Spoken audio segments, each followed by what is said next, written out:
Hello everyone, I am Ashmita, your biology teacher and welcome to your YouTube class Bio with Ashmita। तो आज जो हमारा topic है वो आपको डायग्राम देख के समझ में आ गया होगा कि आज हम लोग एंटीबॉडीज पढ़ने वाले हैं and this topic is very important for NEET as well as for BSc and MSc। So before starting the class, new learners be sure to subscribe and press the bell icon to get instant notification. Let's start the class. So let's start with the introduction. So antibiotics are immunoglobulins. ये जो है they are immunoglobulins और जिसको हम लोग represent करते हैं by IgS, produced in response of antigens. Antibiotics तभी रिलीज होते हैं जब जो है एंटीजेंस बॉडी में एंटर करता है या फिर एंटीजेंस बॉडी रिलीज करता है। So what is antigen? So antigen, toxins or foreign substances. Antigens are toxins or foreign substances that induces immune response. कुछ बॉडी में टॉक्सिन्स ऐसे रिलीज होते हैं या फिर बाहर से जो फॉरेन बॉडीज एंटर करते हैं जैसे बैक्टीरिया हो गया, वायरसेस हो गया, ये अगर कोई टॉक्सिन मटेरियल्स रिलीज करते हैं तो इसके अगेंस्ट बॉडी के प्रोटेक्शन के लिए जो है एंटीबॉडीज रिलीज होते हैं। So antibody attack specific antigen. हर एक एंटीबॉडी जो है स्पेसिफिक एंटीजन को ही अटैक करता है। उसका मतलब यहाँ पे स्पीसीज स्पेसिफिक का रिलेशनशिप होगा। Next, may be bound to cell membrane और मे बी फ्री। ये एंटीबॉडी जो है ये हो सकता है किसी WBC के सेल्स जैसे B सेल से जो है अटैच हो, उसके सरफेस से लगा हुआ हो, या फिर ये फ्रीली भी ब्लड में मूव कर सकता है। Produced by B lymphocyte and plasma cells. These antibodies are produced by B lymphocyte and plasma cells। और इसका जो शेप आपको दिख रहा होगा किस तरह का है, that is Y shaped। So that is a small introduction of antibody। Next हम लोग एक बहुत important point को जो है ध्यान में रखेंगे, that is all antibodies are immunoglobulins। जितने सारे antibodies हैं सारे जो हैं immunoglobulins हैं, लेकिन all immunoglobulins are not antibody। सारे immunoglobulins जो है एंटीबॉडी नहीं होते। ये पॉइंट बहुत important. Next, the structure of antibody. जैसे कि मैंने बताया कि इट इज वाई शेप्ड, पर इस वाई शेप में भी और बहुत सारे छोटे छोटे जो है स्ट्रक्चर्स होते हैं। So antibody consist of two longer heavy chain and two small light chain, two smaller light peptide chain।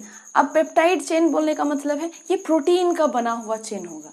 अब यहाँ पे हमने कहा लॉन्गर हेवी चेन, इसका मतलब हैव मोर अमाइनो एसिड्स, ज्यादा अमाइनो एसिड्स का बना हुआ रहेगा। और यहाँ पे टू स्मॉल लाइट चेन, इसका मतलब it contains less number of amino acids. Okay, यही रीजन है कि antibody is also represented by H2L2। H2 बोले तो to heavy chain and L2 बोले तो टू लाइट चेन्स। ओके, दूसरा जो है that is constant and variable region. इसमें constant and variable region present होता है। नेक्स्ट जो है इसमें डाइसल्फाइड बॉन्ड्स प्रेजेंट होते हैं। एक डाइसल्फाइड बॉन्ड जो है ये एक डाइसल्फाइड बॉन्ड ये जोड़ता है एक लाइट चेन और एक हेवी चेन को।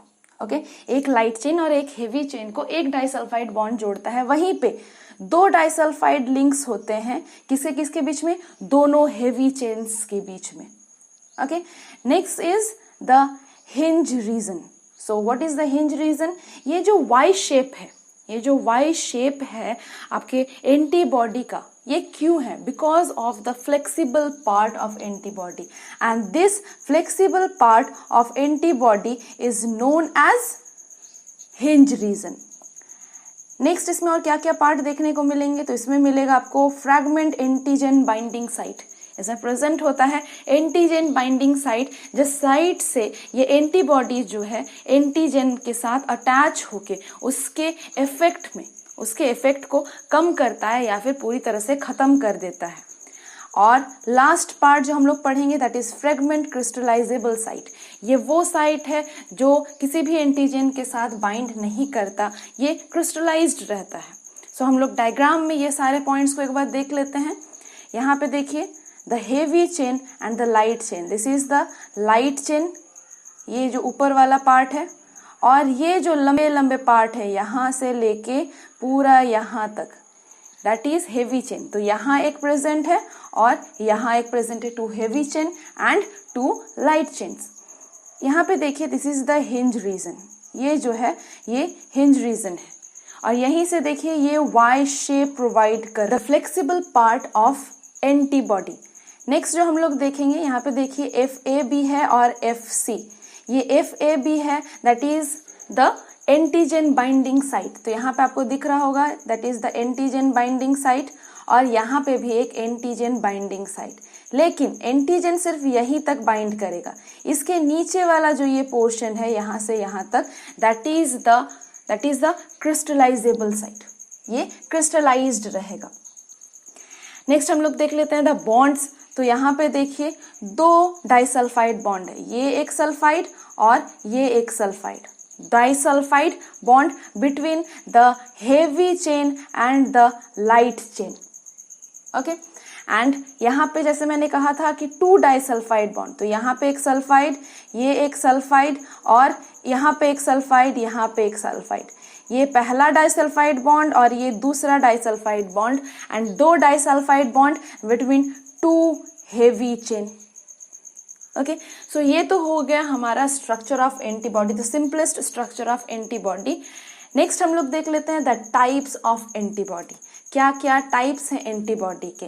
सो टाइप्स ऑफ एंटीबॉडी जो है हम लोग सबको पता है कि 5 टाइप्स है, लेकिन आज हम लोग इसको कुछ और तरीके से पढ़ेंगे, जैसे कि इसका स्ट्रक्चर क्या है, हर एक एंटीबॉडी का स्ट्रक्चर कैसा होता है. ओके, इसमें क्या क्या फीचर्स हैं, कैसे फंक्शन करता है, पर्टिकुलरली कैसे फंक्शन करता है. So these 5 types are immunoglobulin alpha, that is also known as IgA, immunoglobulin delta, that is known as IgD, immunoglobulin epsilon, that is known as IgE, IgG, that is immunoglobulin gamma, and the last one is IgM, that is immunoglobulin mu. So यहाँ पे पहले हम लोग इसका structure देख लेते हैं. Monomer जो स्ट्रक्चर होगा वो होगा IgD, IgE और IgG का. डाइमर में प्रेजेंट होते हैं IgA, that is immunoglobulin alpha, और पेंटामर स्ट्रक्चर होता है IgM का. सो पेंटामर देख सकते हैं यहाँ पे 1, 2, ये 3, ये 4 और ये 5. यहाँ पे डाइमर IgA का 1 और ये 2 वाई शेप्ड स्ट्रक्चर. ठीक है, नेक्स्ट हम लोग देख लेते हैं एक एक एंटीबॉडी को अलग अलग. तो सबसे पहला हम लोग शुरू करेंगे फ्रॉम इम्यूनोग्लोबुलिन ए, IgA. तो IgA के फीचर्स क्या होते हैं, क्या फंक्शंस होते हैं. तो सबसे पहला, it is second most abundant class. जितने सारे ये जो 5 एंटीबॉडी हैं, सबसे जो है ज्यादा पाए जाने वाला जो है दैट इज IgG. सबसे ज्यादा अमाउंट में पाए जाने वाला जो एंटीबॉडी है IgG, and second is IgA. कितना परसेंट, तो it constitute about 10 to 15% of antibody. जितना कि सीरम में प्रेजेंट है उसका 10 से 15% इम्यूनोग्लोबुलिन सिर्फ ए ही प्रेजेंट होता है. कहाँ कहाँ पाया जाता है, तो ये स्वेट में, पसीने में पाया जाता है, टीयर्स में, आंसू में पाया जाएगा, सलाइवा में, म्यूकस में, colostrum, that is a very important question. Colostrum वाला ये ऑलरेडी नीट में आ चुका है. तो ये जो कोलेस्ट्रॉम है that is the first milk of mother, और इसमें भी इम्यूनोग्लोबुलिन ए ही पाया जाता है. And the next one is gastrointestinal secretion, GIT secretions. Okay, these contains immunoglobulin A to fight with antigens. अब ये जो इम्यूनोग्लोबुलिन ए है, इसके पास एक स्पेशल स्ट्रक्चर होता है जो कि आपको जो है दूसरे इम्यूनोग्लोबुलिन्स में देखने को नहीं मिलेगा एक्सेप्ट IgM और IgA जो है एक स्पेशल स्ट्रक्चर को कंटेन करता है, पॉलीपेप्टाइड चेन को, दैट इज J चेन. कहाँ पे प्रेजेंट है, तो यहाँ पे देखिए आपको दिख रहा होगा, दैट इज जॉइनिंग चेन. तो जॉइनिंग चेन मतलब ही J चेन. ठीक, और ये क्यों पाया जाता है, द रीजन इज ये एक डाइमर है, ये 2 एंटीबॉडी को साथ में जोड़ने का काम करता है. ऑब्वियसली IgM पेंटामर था, तो ऑब्वियसली वहां पे भी 5 एंटीबॉडी को जोड़ने का काम करती है ये J chain, that is the joining chain. और it also has a secretory protein region, इसके पास एक सेक्रेटरी प्रोटीन भी प्रेजेंट होता है। नेक्स्ट, ये जो है प्लासेंटा के थ्रू ट्रांसफर नहीं होता, नो प्लासेंटल ट्रांसफर, मतलब मदर के बॉडी से इन्फेंट में ट्रांसफर नहीं होता। एंड प्रोवाइड प्रोटेक्शन, किस तरह का प्रोटेक्शन देता है, तो provide protection in external secretion. External secretion मतलब जैसे स्वेटिंग हो गया, टीयर्स हो गया, सलाइवा हो गया, दिस आर एक्सटर्नल सेक्रेशन, ठीक है। और एक्सटर्नल सेक्रेशन के थ्रू ये जो है प्रोटेक्शन प्रोवाइड करता है किसके अगेंस्ट, बैक्टीरिया एंड वायरसेस के अगेंस्ट। तो ये तो हो गया इम्यूनोग्लोबुलिन ए, एंटीबॉडी का पहला टाइप। दूसरा हम लोग देख लेते हैं, that is immunoglobulin D, IgD। Structure से ही पता चल रहा है ये एक मोनोमर है, इसका मतलब इसमें ज्वाइनिंग चेन जो है प्रेजेंट नहीं होगा, कॉमन सी बात है। नेक्स्ट जो है इसका फीचर्स देख लेते हैं, that is mainly found on the surface of B cell, ये बी सेल के सरफेस से जो है अटैच्ड मिलता है, ओके। और इसका एक काम भी है कि ये जो है बी सेल को एक्टिवेट करता है, किस लिए, ताकि वो जो है एंटीजेंस को रिकॉग्नाइज कर सके। It activates B cell for antigen recognition. और बॉडी में कितना परसेंट पाया जाता है, तो बहुत ही कम, दैट इज 0.2%। एंड नेक्स्टली जो है ये प्लासेंटा के थ्रू ट्रांसफर नहीं होता, नो प्लासेंटल ट्रांसफर, किसी भी तरह का प्लासेंटल ट्रांसफर इसका नहीं होता। That is immunoglobulin D. Next जो हम लोग देखेंगे that is immunoglobulin E, IgE। So IgE से भी एक क्वेश्चन आता है, उसको भी हम लोग डिस्कस करेंगे। सो IgE का जो स्ट्रक्चर है दैट इज मोनोमर स्ट्रक्चर, इसका मतलब नो J चेन प्रेजेंट, कोई भी ज्वाइंट चेन जो है या ज्वाइनिंग चेन प्रेजेंट नहीं होगा इसमें। इसके फीचर्स देख लेते हैं, प्रेजेंट होता है लेस देन 1%, और भी कम, इम्यूनोग्लोबुलिन जो है आपका डी से भी ये कम प्रेजेंट है। बाउंड रहता है किससे, mast cell and basophil cells, it bound to mast cell and basophil cells, involved in allergic reaction, that is an important question जो है, ये एलर्जिक रिएक्शन से आपका जो है इसमें जब भी कोई भी बॉडी में एलर्जिक रिएक्शन रहता है तो IgE उसमें सबसे पहले फंक्शन करता है, ठीक है, IgE उसमें फंक्शन करता है। और ये एक इम्पॉर्टेंट क्वेश्चन है, that is an important question. Next हम लोग देख लेते हैं, ये भी प्लासेंटा के थ्रू ट्रांसफर नहीं होता, इसका मतलब ना ही IgA, ना ही IgD और ना ही IgE, ये तीनों प्लासेंटा के थ्रू ट्रांसफर नहीं होता from mother to foetus. Next is IgG। So IgG ये जो है मोस्ट एबंडेंट इम्यूनोग्लोबुलिन है, जैसे कि मैंने स्टार्टिंग में ही बताया। और कितना पाया जाता है, 80% ऑफ टोटल ब्लड सीरम, ये ब्लड सीरम के 80% पार्ट में कंट्रीब्यूशन करता है। Found in blood, lymph and intestine, ये ब्लड, लिम्फ और इंटेस्टाइन में पाया जाता है, उसमें प्रेजेंट रहता है। और इसके प्रोटेक्शन क्या है, so protection against bacteria and viruses, microbe से प्रोटेक्शन करता है बाय इनहेंसिंग, किस चीज को, किस प्रोसेस को इनहेंस करता है, तो फैगोसाइटोसिस मतलब जो है इनटेक ऑफ सॉलिड मटेरियल। यहाँ पे इनटेक कौन करेगा, ऑब्वियसली हमारे जो इम्यून सेल्स हैं, WBC के सेल्स हैं, ये बैक्टीरिया एंड वायरसेस को इंगल्फ कर लेगा, इसको खत्म कर देगा। सो फैगोसाइटोसिस के प्रोसेस को इनहेंस करता है। नेक्स्ट जो काम है इसका, दैट इज न्यूट्रलाइजिंग टॉक्सिन्स, ये टॉक्सिन्स को न्यूट्रलाइज करने में हेल्प करता है। कॉम्प्लीमेंट एक्टिवेशन, हमारे कॉम्प्लीमेंट सिस्टम को एक्टिवेट करता है, सो इसका काफी ज्यादा काम है। और ये प्लासेंटा के थ्रू ट्रांसफर होता है। And the important question from this is ये जो लास्ट वाला है, ये बहुत इंपॉर्टेंट क्वेश्चन है। और क्या है, only class of antibody to cross the placenta from mother to foetus, इसका मतलब बच्चे को मिलने वाला, न्यूबॉर्न बच्चे को मिलने वाला पहला जो इम्यूनोग्लोबुलिन है, एंटीबॉडी है, दैट इज IgG।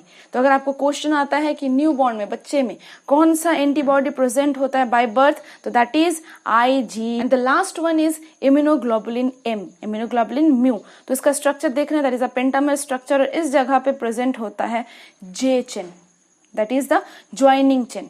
तो इसके फीचर्स देख लेते हैं हम लोग, क्या क्या पॉइंट्स हैं, important points. Pentamer with J chain, total percent कितना है, 5 to 10% सीरम को ये कॉन्स्टिट्यूट करता है। और प्रेजेंट रहता है blood, lymph and B cell surface पे, प्रेजेंट रहता है ब्लड में, लिम्फ में एंड बी सेल सरफेस पे। ऑन बी सेल सरफेस ये प्रेजेंट रहता है as a monomer, that is an important point. B cell surface के ऊपर ये एज अ मोनोमर प्रेजेंट होता है, वहीं पे ब्लड में एंड लिम्फ में एज अ पेंटामर प्रेजेंट होता है. Okay, and it is the earliest immunoglobulin to be synthesised in foetus. Foetus में बनने वाला पहला एंटीबॉडी है, बनने वाला पहला एंटीबॉडी, लेकिन मदर के बॉडी से ट्रांसफर होने वाला पहला एंटीबॉडी जो है दैट इज IgG. ओके, इसका फंक्शन कैसा है? तो इट एक्ट एज, ये जो है IgG जैसा ही फंक्शन करता है. IgG जैसा फंक्शन करता है मतलब ये इसका भी काम है फैगोसाइटोसिस. ठीक, ये भी फैगोसाइटोसिस करेगा, कॉम्प्लीमेंट सिस्टम को एक्टिवेट करेगा और टॉक्सिन को न्यूट्रलाइज करने में हेल्प करेगा. पर डिफरेंस क्या होगा? ये कॉम्प्लीमेंट सिस्टम को एक्टिवेट करने में IgG से थोड़ा सा लेस एक्टिव होता है. और दूसरा जो डिफरेंस है दैट इज न्यूट्रलाइज करने में टॉक्सिन को IgG से ज्यादा इफेक्टिव है. एंड ये भी प्लासेंटा के थ्रू ट्रांसफर होता है, but it is present in less amount. Okay, so ये तो हो गया हमारा एंटीबॉडी. ठीक, एंटीबॉडी के बाद नेक्स्ट जो हम लोग देखेंगे वो एक क्वेश्चन जो कि ऑलरेडी एम्स 2011 में आ चुका है. ये जो क्वेश्चन है ये एम्स 2011 में आ चुका है, you can check. So the question क्या है? The type of immunoglobulin present in foetus are. The type of immunoglobulin जो कि फीटस में प्रेजेंट होता है, मतलब न्यूबॉर्न बेबी में ऐसा इम्यूनोग्लोबुलिन जो कि मदर से ट्रांसफर होता है. तो हमको पता है क्या है, ऑप्शन में है IgD, IgE, IgM and IgG. Okay, options are IgD, E, G and M. So you can send me the answer in comment box.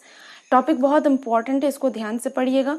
And if the videos are helpful, do like, share, subscribe, don't forget to press the bell icon. हमारे Facebook page पे जरूर visit कीजिए, काफ़ी सारे वहाँ पे bio के new facts मिलेंगे. And thanks for watching.